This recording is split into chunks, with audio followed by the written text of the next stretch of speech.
Olá, tudo bem com vocês? Sejam bem-vindos então a mais um encontro e hoje nós vamos falar sobre reserva cognitiva.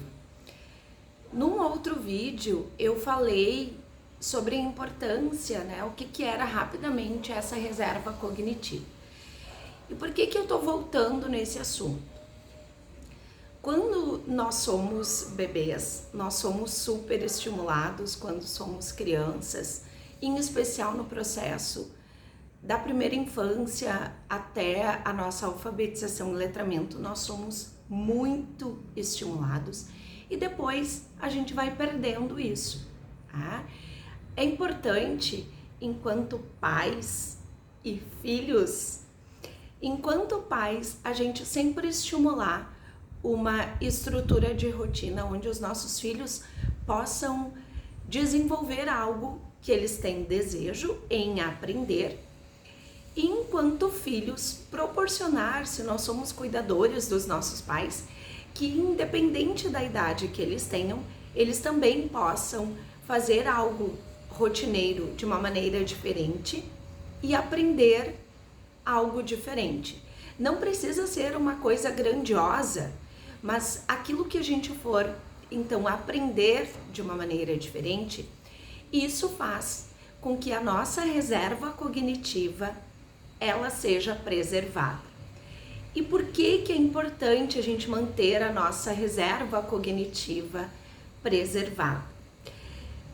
Para as pessoas que são mais velhas ou que já passaram por um processo de envelhecimento, isso é normal deste processo ter perdas cognitivas. O que quer dizer isso? Ou um declínio cognitivo? É a perda de memória. Então, no momento em que a gente vai tendo este declínio cognitivo, esta perda de memória, os nossos hábitos, as nossas convivências, as nossas experiências, elas vão se tornando prejudicadas, porque em algum momento falha, se esquece, não sabe o que vai fazer, e isso acaba prejudicando muitas vezes até a convivência. E por que a gente tem que ficar atento a isso, a gente que é filho e acaba cuidando dos nossos pais, ou se nós somos cuidadores? Porque se isso começa a ficar muito recorrente, essas perdas de memória, isso pode desenvolver uma demência e até o Alzheimer. Ao contrário do que as pessoas pensam, e às vezes as pessoas me perguntam sobre isso, o Alzheimer, ele não é uma doença que ela é genética. Assim como a demência, o Alzheimer a gente vai desenvolvendo ao longo dos anos em função das nossas escolhas.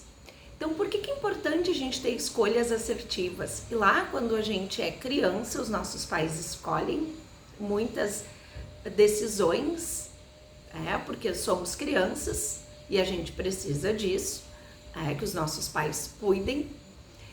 E depois de uma certa idade, então, lá na nossa fase adulta, a gente vai tomando escolhas que muitas vezes não são muito assertivas. Uso de drogas, uso de álcool, rotinas descompensadas, ou muito trabalho, ou pouco lazer, essa estrutura de vida, que é muito 8 ou 80, que a gente acaba priorizando muito uma coisa, não cuidando da outra. E é importante a gente lembrar, enquanto seres humanos, que eu trabalho também muito isso no contexto holístico, no processo terapêutico que eu desenvolvo, em especial com os adultos, que a gente precisa cuidar muito disso, que é o nosso físico, o nosso mental e emocional e o nosso espiritual. E aqui, quando eu falo de espiritual, eu não estou atrelando a nenhum contexto religioso. Nós, seres humanos, nós somos seres que nós cremos. A gente crê em qualquer coisa, a gente crê numa religião, a gente crê em algo que nos traz força e autoconhecimento. Então, a partir daí a gente tem que estar com esses aspectos muito bem alinhados para a gente poder manter esse equilíbrio. Só que muitas vezes a gente não sabe disso e a gente acaba então fazendo escolhas que não são tão boas e a gente vai ver lá na frente. Lá quando nós estamos na terceira idade ou na melhor idade. E por que a gente tem que tomar cuidado desde agora? Então, primeira dica, enquanto pais, procurar estimular os teus filhos a aprender algo novo e algo que eles possam se conectar. Vamos lá. Primeiro, promover para o teu filho algo que ele tenha prazer em fazer. E não algo que, por exemplo, eu tinha muita vontade de aprender a tocar um instrumento musical, mas eu nunca pude, eu nunca consegui. Então vou fazer com que o meu filho faça isso. Isso é um equívoco. Por quê? Porque é um desejo que é teu, não é do teu filho. Se o teu filho tem o mesmo desejo, ótimo, maravilha. Mas se não, propõe ele a ter uma aprendizagem que seja significativa e importante para ele, daquilo que ele gosta. Isso vai fazer com que ele crie uma reserva cognitiva bastante importante, porque ele se conectou, ele criou um sentimento com aquilo ali e ele conseguiu ter uma ação. E isso faz com que a gente tenha desejo em aprender. Então é importante a gente pensar nisso, né? O que o meu filho gosta? O que é importante para ele agora aprender nesse momento, além dos conteúdos da escola, por exemplo, que são coisas diferentes. Então, propor esse momento de aprendizagem de algo que é diferente. Mas também é importante a gente cuidar para não encher a agenda dos nossos filhos com atividades extras para ocupar as crianças. Porque às vezes eles também estão fazendo atividades que eles não estão motivados. E aí o que acontece? Começa, faz um tempo, aí desiste, aí quer fazer outra coisa, aí desiste. Quando tu é criança, a criança ela quer experimentar. E a gente, enquanto pais, a gente vai bancando aquilo ali. Então, vamos botar no judô, vamos botar no inglês, vamos colocar não sei aonde, vamos fazer não sei o quê. Isso, além de gerar custos, gera muitas vezes transtorno, porque a gente quer que nosso filho desenvolva naquela habilidade, naquela área, ele não quer. E aí, dentro disso, acaba tendo, então, uma mãe frustrada, um pai frustrado e um filho frustrado. O que a gente precisa observar aqui? Perguntar para o teu filho, conversa com o teu filho, meu filho, mas o que tu gosta de fazer? Porque no momento que a gente cria um desejo, que a gente cria um sentimento, a gente parte para ação.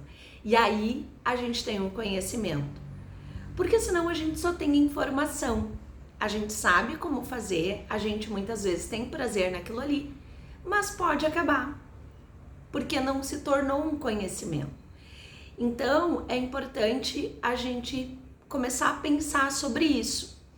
E por que é importante a gente orientar as crianças a partir de agora? Porque quando eles estiverem no final do Fundamental 2 e ensino médio, eles já vão ter essa percepção do que eles gostam, do que eles têm mais afinidade, e vai ser mais fácil eles então identificarem a carreira que eles querem seguir, por exemplo.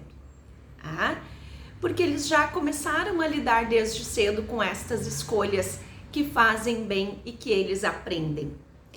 Então, tudo aquilo que a gente faz e escolhe, a gente carrega por um bom tempo e muitas vezes pela vida toda.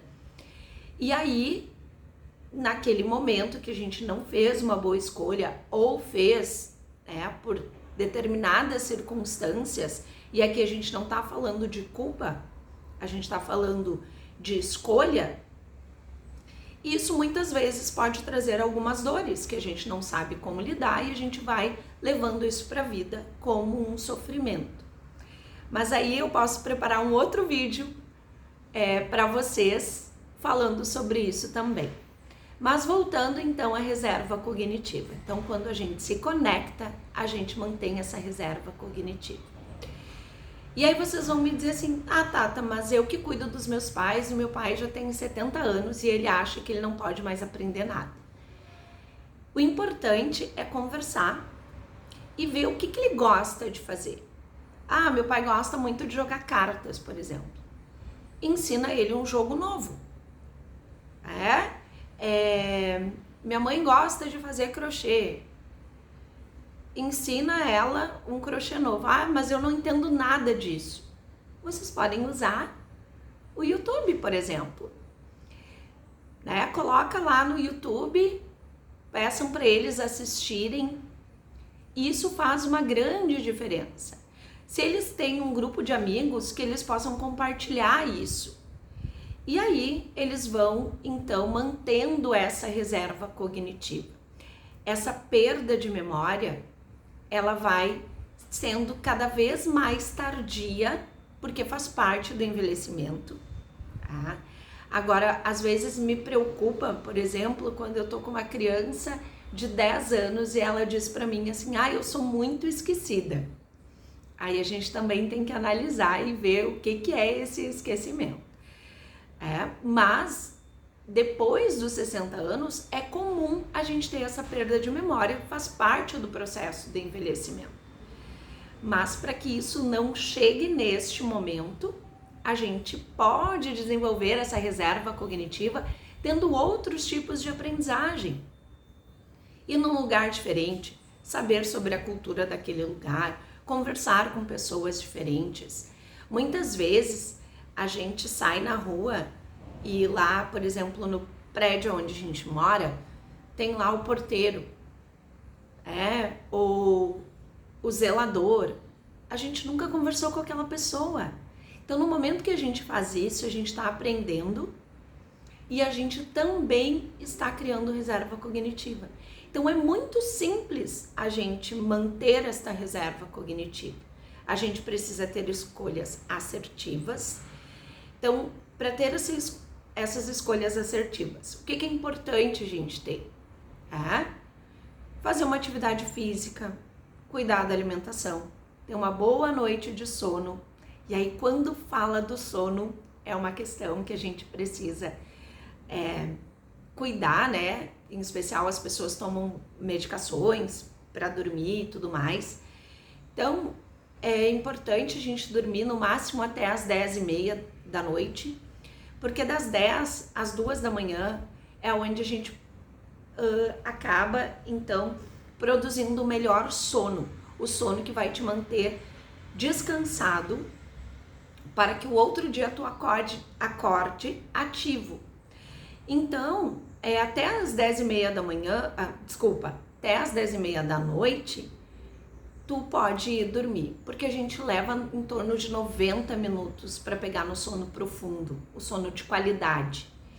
E aí depois das 2 da manhã, se tu acordar, tu já dormiu o sono de qualidade. E aí, claro, se tá habituado a dormir mais horas por dia, não tem problema, não é isso que vai fazer com que você esteja descansado. Então, cuidar estes detalhes, estruturar uma rotina, lembrando que a gente pode fazer as coisas da rotina de uma maneira diferente, sentar num lugar na mesa diferente, te desafiar a escovar o dente com a outra mão que não é a tua mão dominante, isso também já falei em outros vídeos aqui. Então, cuidar desse processo da reserva cognitiva que vai trazer pra gente lá na frente uma qualidade de vida importante. Então, espero que vocês tenham gostado. Quem ainda não se inscreveu no canal, se inscreve no canal, ativa as notificações para não perder dicas importantes que a gente vai trabalhar aqui. E é um prazer estar aqui com vocês. Até mais!